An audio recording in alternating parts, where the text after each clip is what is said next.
Coming up on show 600, the US EV sales update, Tesla's Monty Python Easter egg, and battery production kicking off in Germany. Those stories and many more coming up on, like I say, the 600th episode of this podcast. I'm guessing someone somewhere in the world is listening for the very first time, and I guess someone may well be listening to their 600th episode. To both of you, thank you very, very much for listening. I hope you enjoy it.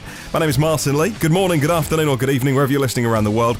Here is your show for Friday, 4th of October. I go through every EV story that I can find, and I try and whittle it down to the stories that in 10, 12, 15 minutes mean that you are completely up to date. Thank you as always to myev.com for helping make this show. Well, MyEV in the USA is the world's first marketplace for buying and selling, learning about EVs. It's version 2.0 now. Go check it out if you're a dealer as well, myev.com. And two new patrons of the podcast as well that I want to say thank you to. Thank you to a new producer, ANTON, ARNESEN. And thank you very much, ANTON, for all that you do as well. Someone that I keenly follow. And producer David Lloyd Tucker.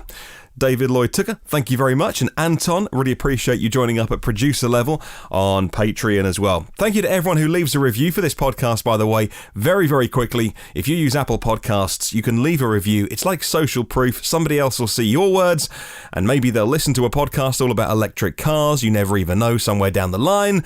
They may even buy one and clean up the air just a little bit.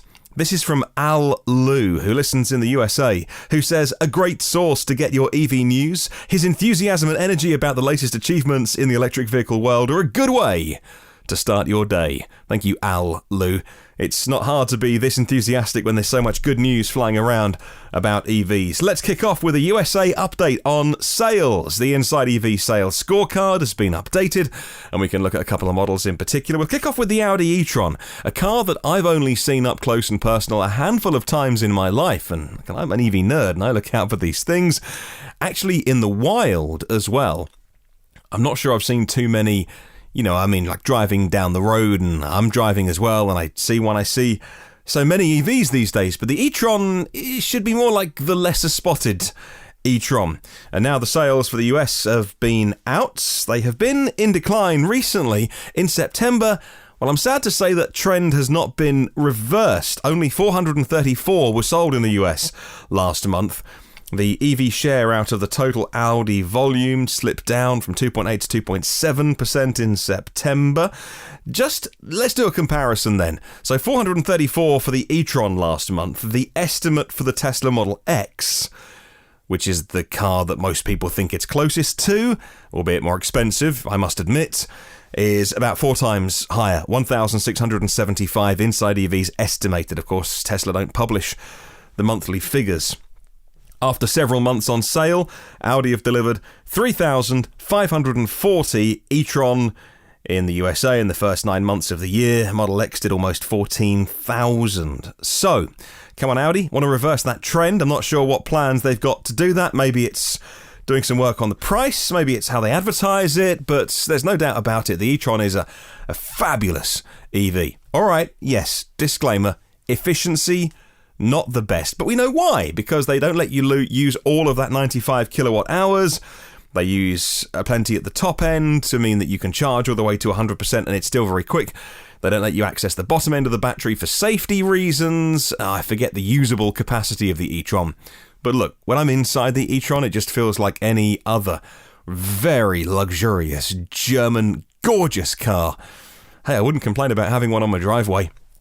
And from that to the Nissan Leaf, the sales not only in a downward trend in Japan, but in the US as well. And staying with Inside EVs, Nissan Leaf sales are decreasing despite the introduction of the long-range 62 kilowatt-hour battery that is known as the Leaf E+. In Europe, the Nissan Leaf was last year's number one selling car. Over 40,000 of the things were sold here in Europe. So far this year, it's down at number 5. After 9 months of the year, selling only 21,000. A decrease in Europe, in the US, in Japan. What's going on with it? It's an interesting case. In Japan, about 2,250 sales last month in September. That's down 20% after 9 months of 2019. Japan as well. If you look at the cumulative figure, in other words, the total of how many have been sold, if you go back to 2011, January 2011, in the US, there are 138,500 Nissan Leafs. In Japan, which used to be way, way behind, it's just a few thousand now, 131,500 compared to 138. 131,500 in Japan have been sold, so they are catching up to the total US Nissan Leafs. I wonder what's going on there. Is it just increased competition? Is it a pricing issue again? Is it tech? What do you reckon it is with both the E-TRON and the Leaf? Both very different cars, but both very, very nice cars. I've driven the new Nissan Leaf. Highly recommend it for so many people as well. If you don't mind CHAdeMO charging, if that works for you. Maybe you want to future-proof yourself for some bi-directional vehicle-to-grid, vehicle-to-home kind of stuff, V2X stuff. You know, the Nissan Leafs are good. I like them a lot. I've never owned one, but third, fourth generation of the car, if you count the 62 kilowatt hour battery as the fourth generation, a really, really lovely car. What's going on with the sales? I'd love to know your thoughts. Okay, let's move on to Tesla and on to electric. Tesla offering a 72-hour backup of Sentry Mode videos in what Electric are calling a data collecting effort. Tesla updated its language about data collection relating to Sentry Mode, and what they did was specify that it's now offering temporary cloud backup.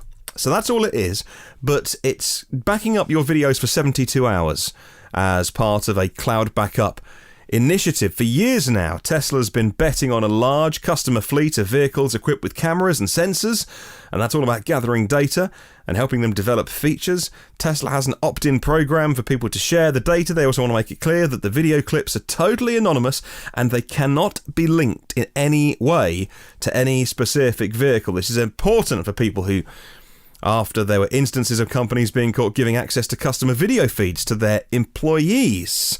Yes, mentioning no names. Those kind of video-enabled doorbells. You know the ones that I'm talking about. Those videos were uploaded to the cloud. Unfortunately, they were uploaded to AWS and they weren't encrypted.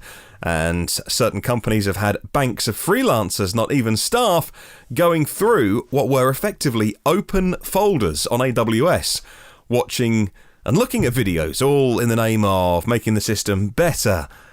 Well, I don't own one of those doorbells, and I'm not sure I'm in any hurry to get one now I found out about that. So, Tesla doing their thing to save some of your data for 72 hours online in the cloud. But of course, I'm presuming that you have all of your data on the USB stick as well. Sentry Mode alerts, say Electric, don't happen that often. I've seen plenty, says Fred, plenty of important Sentry Mode events that don't trigger the alerts, but never when someone broke into the vehicle, which is when they can steal your drive. So what does this discourage thieves from stealing the drive?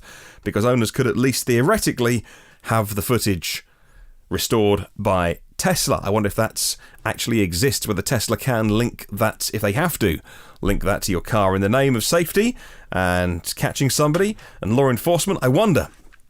I'll look that one up. Hey, in the next couple of days, by the way, I've got a Tesla a Tesla cam video where somebody, one of my buddies, was hit by somebody else, and it's all caught on camera. They pulled over, they exchanged details, but now this person's gone to ground. I want to tell you the story. It's a kind of fascinating, if that's the right word, story, but that'll be in a couple of days' time on the podcast. Now, for this next story about Monty Python, I want to take you back to a story that I reported on last December. On December the 14th last year, we were talking about an Inverse.com article where he confirmed on Twitter last December that he would stop meetings at Tesla to play the people in the room clips from Monty Python's Flying Circus to communicate the goal when developing the company's mass market electric vehicle. A report published last December described his unusual management style, which of course plenty of the people who are anti-Tesla took pleasure in saying, this guy's crazy, stopping meetings and playing Monty Python clips. Monty Python, by the way, as an aside, in the research I was doing for this story, was 50 years old yesterday. So Monty Python had its 50th anniversary from the very first time it was broadcast. And so words like sausage and gourd and antelope and all those kind of things. Words that can sound funny in the right context. Maybe you like the TV shows, maybe you like the films as well. Monty Python can be a peculiarly British sense of humour thing, but it's certainly something that Elon gets his head around. I don't get all the Python stuff. There's certainly people out there who will quote Python, like any superfan of any TV show can name you their favourite quotes. But it's certainly right up there. Now, that's the background. We know that Elon is a big Python fan. Now I found this video online on a YouTube channel by Golden Multimedia, if you want to have a look. 33 subscribers, so not the biggest of channels, but thank you very much, sir, for your uploads. And he says, in version 10 of the Tesla software, Tesla have added a Monty Python Easter egg, and here's how you put your car into what he calls Patsy mode to get the Easter egg. He says, P.S. Someone has suggested that doing this and summoning the car after an auto park will play coconut sounds. That is, by the way, in reference to a famous Monty Python bit where they didn't have a horse, and so what was it in? Was it in The Life of Brian? I don't know. Anyway, so somebody is employed to tap coconut shells together to make it sound like they have a horse. Anyway, have a listen to this, and it's the video. It's about 30 seconds long, not even that, and it's the video of someone talking you through this Easter egg. So here's how to get the Monty Python Easter egg in your Tesla. First of all, you have to rename your car. Instead of your normal name, put in a Monty Python name. So I know Patsy works. Save that. And there we go. And then if we head over to the entertainment section for streaming, there we go. Now we have the Monty Python icon. You can tap that, and it brings us to the Monty Python YouTube channel. Okay, I'll pop a link in the show notes if you want to watch the video for yourself, or even try it in your Tesla if you've got version 10 and rename your car to Patsy. And, talking of car names, Sunday's show is all going to be about your answers to question of the week. Before we get on to some stories, one from the Netherlands and one about German batteries, Elon Musk has taken to Twitter to talk about smart parking. And I must admit, this one's new to me. Here's the quote. Here's the tweet. Elon says, and I quote, "Hopefully a month or two, although it may be a little silly at first." And he's writing that tweet in response to somebody who was asking about this. He teased an upcoming smart parking feature. So version 10 was already a really big update. And of course, with that came Smart Summon. There's been over 500,000 Smart Summons done already, which is surely adding to Tesla's bank of knowledge, of which they are assimilating all the different data points to make their cars smarter, the neural net. But what is smart parking? Well, Elon did clarify that owners of enhanced autopilot and full self-driving would have access to the new feature, and in a month or two, you might get access to smart parking. What is smart parking? If you get out of your car at the front door of a shop, the car can then go find a parking space and park itself and then come and get you at the end with Smart Summon? I don't know.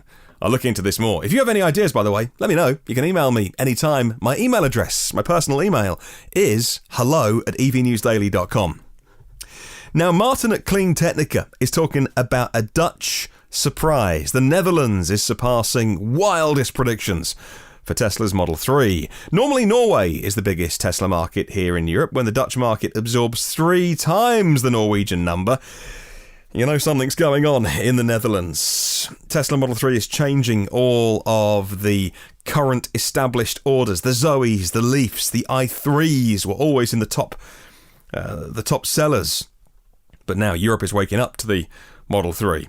And in the Dutch market, with lavish incentives, by the way, which make that segment of car, the Tesla, much more affordable than its competitors, we can see that all the stories we saw over the last couple of days about, like I say, I'm gonna back off the financial stuff. If you didn't hear my Tesla results, the production and delivery show, it was just amazing news. Record production, record deliveries.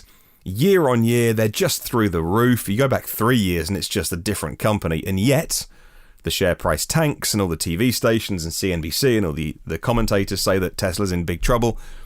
So I'm done with that, because it's clearly all a big game that I don't understand, so I'm staying away from it. Anyway, one of the things that these people talk about, having said I'm not going to mention it, I will for the last time, is the detractors of Tesla say that there is a demand cliff. And every 3 months we're told that Tesla's about to fall over the cliff, and every 3 months they break more records. But now they're saying there is a demand cliff and everybody who wanted one's now bought one. Well, that clearly is not true. In Holland, the Dutch bought 7,500 Model 3s for what is a very small market. In the Netherlands, year so far, Tesla Model 3, 13,500 of the Model 3s sold. That is so far ahead, way, way ahead of its nearest competitors, the VW Polo, the Ford Focus, the VW Golf, the Fiesta, the Kia Picanto. These were all massive sellers before, and now an electric car is on sale in the Netherlands, and it's a car as good as the Model 3. The Dutch just cannot get enough of it. And once again, it is just so far out and ahead in the sales scorecard, it's not even funny. Let's move a little bit further east in Europe, and we'll end up in Germany, and we can talk about new battery production starting in Germany. And according to Green Car Congress today, Webasto, a global systems partner to the car industry, has just started production of batteries in Germany. It's batteries for EVs, the manufacture of battery packs for what is described as a European bus maker. That's all the information I can get for you on this one. But a European bus maker is now getting these battery packs made in Germany at the company's site in the district of Regensburg. From the beginning of 2020, they're manufacturing their own self-developed standard battery system for commercial vehicles there. Spent 11 million euros in the product line recently. A further 18 million flowed into prototyping, the construction and validating the centre, and now it is up and running. But you know what? That decision was taken 3 years ago. This is the kind of long lead time. I know we all get super excited about Tesla's building factories in China in a few short months, which is not normal. So this decision in Germany was made 3 years ago to expand its core business into the areas of EV batteries and charging solutions. And it's now really starting to pay off. So congratulations to a German company there who are making EV batteries. Exciting stuff. Another name to add to the list of companies getting in on the acts. So what do you call your car then? That's our question of the week, and I'll read out your answers on Sunday's show. What name have you given your car? And I say that from the perspective of someone who's never named a car. It's not a he or a she, it's just metal. But I know that that's not typical. Most people give their car a personality and a name. Indeed, in a Tesla, you have to. And so tell me yours, and I'll share it. Thank you very much. Those that have sent theirs in, you can email me hello@evnewsdaily.com. Leave a comment on socials. Thank you to 254 patrons of the show. You keep me going with your generosity. I'll read out all the names, as always, on Sunday's show. Wow, show 600. Where have the last 599 shows gone? That's flown by. Looking forward to the next 600. Well, there are 599 previous shows. The archive, for as long as I can afford to do it, the archive of all of those shows will stay online for you for free. And the Patreon supporters enable that to happen, by the way, and pay for the streaming and the hosting costs and things like that. If you want to get the new shows, get them first and free and automatically by hitting subscribe in your podcast app, and you can get them before anybody else. Come and say hi in the meantime on my social media. Have a wonderful day. I'll catch you tomorrow, and remember, there is no such thing as a self-charging hybrid.